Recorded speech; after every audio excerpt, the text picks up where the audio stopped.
I was interested in talking to you about this, the fact that you are serving on the vice chair of the DOGE Committee, which I believe is kind of a state version of what we're seeing at the federal level to improve government.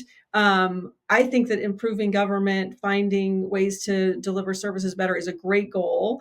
The question is, can we do it in a way that is, that is not burning everything to the ground, but that's actually improving it. So I'm curious about kind of how that came about for you and getting on that committee, and what you guys have been working on so far. Yeah, so I'm really excited to be here. Let me explain to you how the Speaker of the House has done things this time around. We have a new Speaker of the House. Yeah.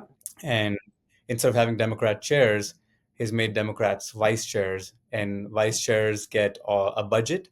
They get to hear their own bills, and they get to call testimony as well, which is really different than vice chairs in the past. So that's really good for us.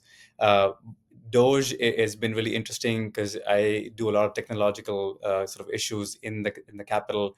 I'm part of the Innovation and Technology Caucus, and the chairman of the Technology and Innovation Caucus is Chairman Capriglione, Giovanni Capriglione, who's also the chairman of Doge. And so that's another member that I really work well with, and he is from North Texas. The name is similar. It's Delivery of Government Efficiency instead of Department of Government Efficiency, but there's not a lot of commonalities between the federal and the state government, right? We're not slashing, big, agencies and departments in the state of Texas. This is We're just getting now trying to figure out. We want to learn more. We want to have all the facts in front of us and see if there is fraud or waste or abuse going on. And if there is, obviously we want to cut that. But my focus mostly will be on figuring out what are the technologies out there, emerging technologies that we can utilize to make the government more efficient.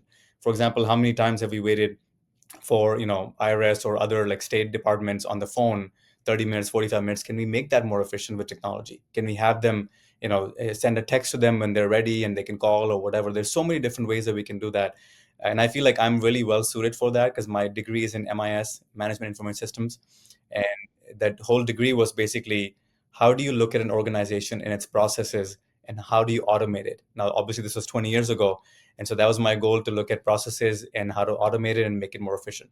And so as a gas station owner, I would do like a reporting from the day before, and that reporting would take me 1 hour. Using Excel spreadsheets at that time and some sort of software, I was able to cut that down to 15 minutes. And so that was efficient, right? Using technology as a business owner. And business owners have a lot on their plate because they're trying to put out a product or service and be efficient. Otherwise, they'll be out of business. So I take the similar approach in figuring out what can we do to cut fat, but also use technology to advance our goals and make it more efficient for the government and their taxpayers. What are you seeing, like, when you're thinking about where you guys are going to look? Like, how have you thought about your priorities, or what's the lens through which you're gonna look for efficiencies? Because, and I have to say, Salman, I mean, you know this about me, but I think this is probably the most important work that we can do, as Democrats, but also just as people who care about government. That there is this sense that government is broken. I mean, that's essentially why the Doge thing federally is happening. Now, I think they're doing it in a terrible way that is absolutely decimating government. I think actually that's the real goal of that effort, is actually not to make government work better. It's to kind of burn it to the ground.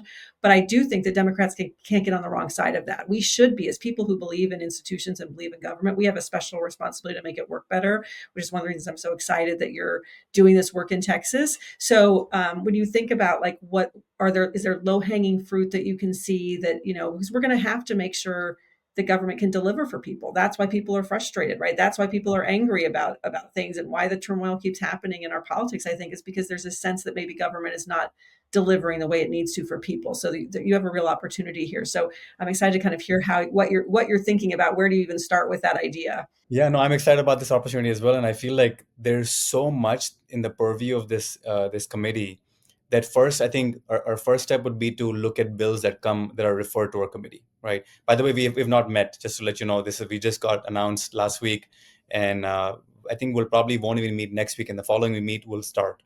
But I think I'm trying to talk to the members and see what their priorities are. I mean, as a vice chair, I want to make sure that, especially Democrats and others, like, what are their priorities? I'm seeing that, like, for healthcare, for education, there's so many things that we can pick up and look at once we pass the bills and get all the bills done, because this is a 2-year term. The committee is not just for the session. And so I think I talked to my chairman as well. We are not going to slash budgets and try to get rid of committees altogether, right? This is a state agency that does so much work, right? I mean, if we just slash these agencies, I mean, they're not going to be able to function, and we're going to have a ripple effect in business, in workforce, and all that. So, like, for example, somebody told me that there's like a 50-page report that's required to be filed every month on I forget exactly what it was, a small nuance, but it's supposed to be report to the put it to the report for every month to the government, and that takes so much time and effort and energy, and nobody's reading that report. So then those are the things that we would come up and say, okay, do we even need that report? Why does it need to be 50 pages? Can it be shorter? Can we use less time and be more efficient with that? And then, like I said, my goal was going to be to look at technology. So I'll give you an example. I've already filed a bill, and this is before I was even knew about DOGE. I filed it last session too. I'm in the title insurance industry. We record things in public records. And let's say I sell you my home today.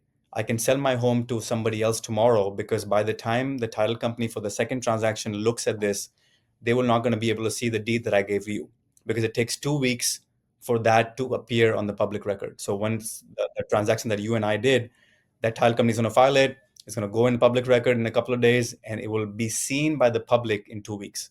So there's a gap period where the insurance, it sometimes doesn't cover it also. So if you record this in blockchain, which a lot of counties and other countries have done in the past or are doing it right now, if you record blockchain, it's instantaneous. So that transaction that I sell you my home immediately seen next second, and nobody else will be able to commit that kind of fraud.